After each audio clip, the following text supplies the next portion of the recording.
जय हिंद दोस्तों, जय जवान जय किसान। मेरा नाम है राहुल जवान। मैं हूं इस समय कृषि विज्ञान केंद्र नगीना के प्रमुख वैज्ञानिक डॉक्टर के सिंह के पास। ये वीडियो बहुत महत्वपूर्ण होने वाला है, पूरा वीडियो अंत तक देखिएगा। हम अभी तक जो हरी खाद बोते हैं, कभी ढैंचा बोते हैं, कभी कुछ बोते हैं, कभी कुछ बोते हैं, हमें वो फ़ायदा नहीं मिलता जो हम चाहते हैं। तो मुझे डॉक्टर साहब ने कई साल पहले नवरत्न खाद के बारे में बताया, यानी कि 9 प्रकार की फसलों को बोना। उसकी पूरी संपूर्ण जानकारी जो मैं कई वीडियो में दे चुका हूं और लोगों को बड़े अद्भुत इसके रिजल्ट मिले हैं। एक तरीके से मान के चलिए कि गोबर की खाद का विकल्प तक हम इसको बोलने की कोशिश कर सकते हैं। तो वो जो इस नवरत्न खाद के जनक है, तो डॉक्टर साहब के पास में आज आया, बैठा। मैं चाहता था कि कभी विस्तृत जानकारी आप लोगों तक इसकी पहुँचाऊँ। कैसे बोना चाहिए, कब बोना चाहिए, कितना बीज लेना चाहिए, कौन कौन सी फसलें होनी चाहिए, क्या बेनिफिट है, कितने कुंटल बायोमास मिलता है, कब इसकी जुताई करें, कब बोएं। डॉक्टर साहब नमस्कार, आपका स्वागत है किसान कार्यशाला में। एक पूरी जानकारी हमें साहब नवरत्न की, और आपके दिमाग में आइडिया आया कहाँ से नवरत्न? देखिए, धन्यवाद राहुल जी। जैसे आपने कहा कि नवरत्न हरी खाद, आज के 4-5 साल पहले की बात है कि जब प्राकृतिक खेती की शुरुआत करने की बात आई, हमारे क्या कहते हैं कि कृषि विश्वविद्यालय ने हमको प्राकृतिक खेती पे ट्रेनिंग, हम वैज्ञानिकों को भी, जैसे हम किसानों को प्रशिक्षण जी देते हैं, जी हम वैज्ञानिकों को भी ट्रेनिंग दिया और देने के बाद कहा कि आप 1 एकड़ अपने फार्म पर प्राकृतिक खेती की शुरुआत कीजिए। तो वहाँ पर हमको बताया गया कि भाई आपको क्या कहते हैं कि प्राकृतिक खेती की शुरुआत करने से पहले PMDS करना है, यानी प्री मानसून ड्राई सोइंग जिसे कहते हैं, कि हरी खाद लगाना है। फिर उसके बाद धान की रोपाई करनी है, फिर प्राकृतिक खेती का जो प्रोसेस है सारा अपनाना है उसमें, वो तो अलग विषय हो जाता है। तो मैं जब वहाँ से ट्रेनिंग ले करके आया तो अपने केंद्र पर बैठा था, तो हमारा जो होता है, कुछ चीज़ें हैं कि बचपन से जब चली आती हैं, कुछ चीज़ें पिताजी ने बताया, किसी ने कुछ बताया था, तो मेरे दिमाग में आया था कि यार हम अपने केंद्र पर जब तैयारी चल रही थी उस 1 एकड़ खेत में, हमको क्या कहते हैं कि इस बार ढैंचा लगवाना है इसमें। तो जैसे नहीं कहते कि वैज्ञानिक वही है जो थोड़ा सा अलग थोड़ा सोचे। तो मैं तारीफ की बात नहीं करता इसको, तो मैंने वैसे बैठे बैठे एक दिन सोचा हमने यार कि यार ढैंचा तो लगा ही रहे हैं, इसमें सनई भी लगा देते हैं। तो फिर हमारे मन में हाँ, सनई तो हो गया, क्योंकि फिर क्यों ना करते हैं इसमें, क्या करते हैं कि ज्वार और बाजरा भी डाल देते हैं इसमें। अब ज्वार बाजरा अलग फसल हो गई। फिर ऐसे सोचते सोचते मेरे दिमाग में आया कि क्यों ना हम एक अलग ही थीम पे चलते हैं। है तो हरी खाद ही देना है, खाद ही तो देना है, बिल्कुल। क्यों ना हम अलग थीम पे चलते हैं। तो मेरे मन में धीरे धीरे करके हम जोड़ते चले गए, ढैंचा, सनई, लोबिया, उर्द, मूंग, ज्वार, बाजरा, ग्वार जिसकी सब्जी बनती है, क्या कहते हैं कि उसका ग्वार गम भी बनता है, तिल, इस तरह करके। अच्छा, तिल बड़ा इंटरेस्टिंग विषय था इसमें। मैं जो बोलता हूँ 3 दलहन, 3 तिलहन और 3 अन्य फसलें, इस टाइप से बोल देता हाँ, हूँ। तो जो जो तिल था इसमें, तिल थोड़ा इंटरेस्टिंग था। अच्छा। तिल मेरे लास्ट तक मेरे विषय में नहीं जुड़ा था, 8 तक तो मैंने जोड़ लिया। तो फिर हमने कहा कि 8 तो जोड़ लिया, इसका नाम कैसे रखेंगे, क्योंकि नाम ही तो रखना जरूरी है। भाई हरी खाद तो हो ही रही है, ढैंचे की, सनई की हो रही, तो इसका कुछ नाम कर। हमने कहा यार इसमें कुछ ऐसा कि हमें तुरंत, हमने बचपन में बात याद आई है मुझे। हमारे यहाँ गांव में पहले, जब हम लोग, आज मेरी उम्र 50 के आसपास पहुँच रही है, तो जब गांव में खेती करते थे पिताजी के साथ, तो हमारे यहाँ तिल खूब होता था। आपके पूर्वांचल में बहुत होता है। तिल होता था, लेकिन जिस खेत में तिल होता था वहाँ मोथा नहीं होता था। अच्छा। तो हमारे तुरंत बात क्लिक कर गई। उसमें सौभाग्य से मेरे पिताजी उसमें दुनिया में थे। मैंने उनको फ़ोन मिला दिया, उनके पिताजी अगर हम तिल खेत में लगा दें तो क्या खरपतवार रुक सकता है? उनके मोथा तो रुक ही जाएगा। उन्होंने सीधे बोला कि मोथा रुक जाएगा। और यहाँ की मुख्य समस्या मोथा है।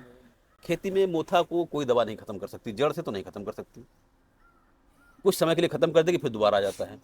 लेकिन जहाँ तिल होता है वहाँ मोथा नहीं होता। तो तिल 9वीं फसल के रूप में मैंने ऐड किया उसमें। अब हमने जब ऐड किया, फिर उनकी बात है कैलकुलेशन, इनके क्या कहते हैं, बीज की मात्रा कितनी होनी चाहिए।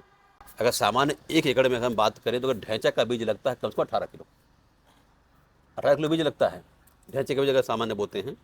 हमने पैसे का भी कैलकुलेशन किया। हाँ, मेन तो वही है। मैंने पैसे का भी कैलकुलेशन किया कि 18 किलो ढैंचा जितने पैसे में आ रहा है, उतने पैसे में क्या मेरी 9 फसलों के बीज आ जाएंगे।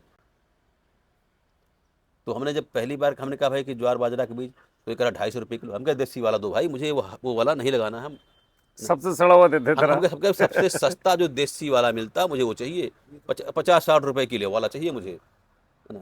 तो जिससे हमने कहा आप करेंगे क्या? हम कहे कुछ भी करें, हमें दो।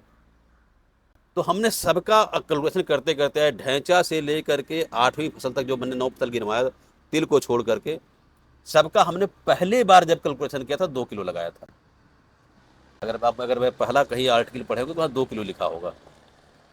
और तिल आधा किलो, बाकी सब 2-2 किलो। बाकी सब 2 किलो, पहली बार था क्योंकि हमारा ट्रायल में था वो।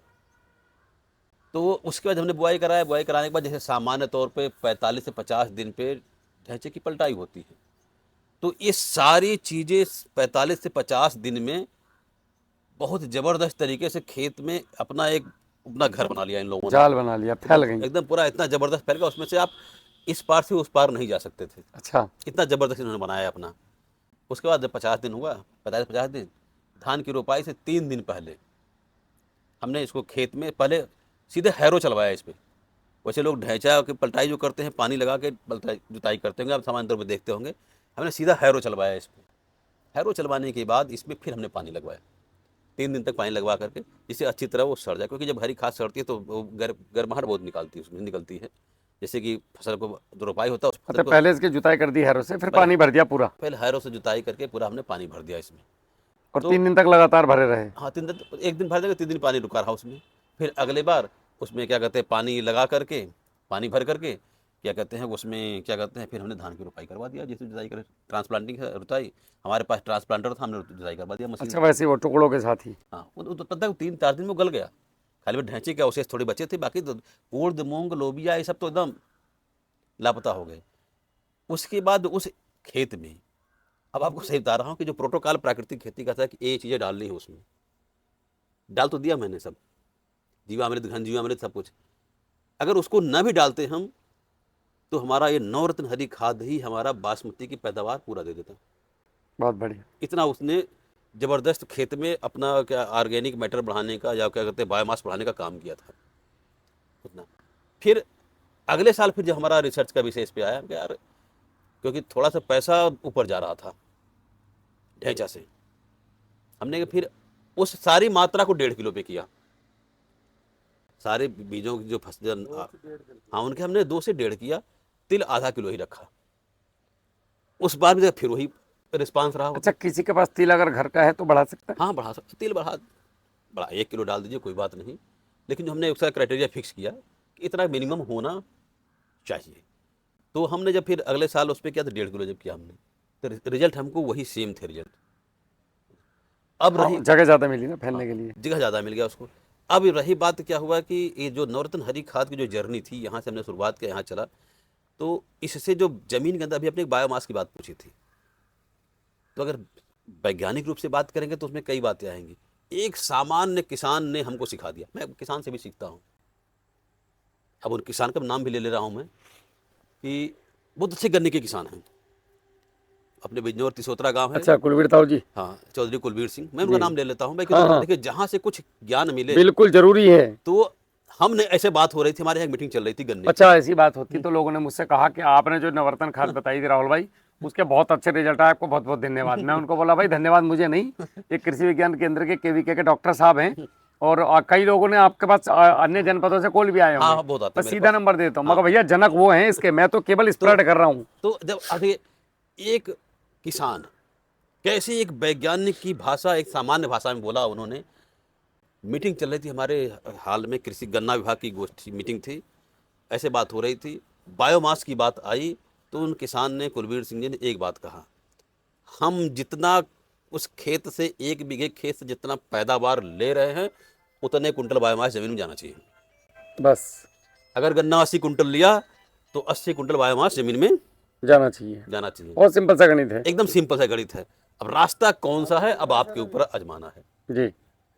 अब रही बात, जैसे हरी खाद की बात है, मैंने अपने नवरत्न हरी खाद की बात कही, जब हमारे पास ये गन्ने की किसान खेती की बात आती है, हमारे गन्ने का जिला है, जब हम किसान से कहते हैं कि भाई हरी खाद लगाइए या नवरत्न हरी खाद लगाइए, तो कहते हैं हमारे पास टाइम की जगह कहाँ है, खेत में जगह कहाँ है। तो हमने कहा अच्छा, जगह मैं बताऊँगा, आपका गन्ना भी नहीं हटेगा, जगह है।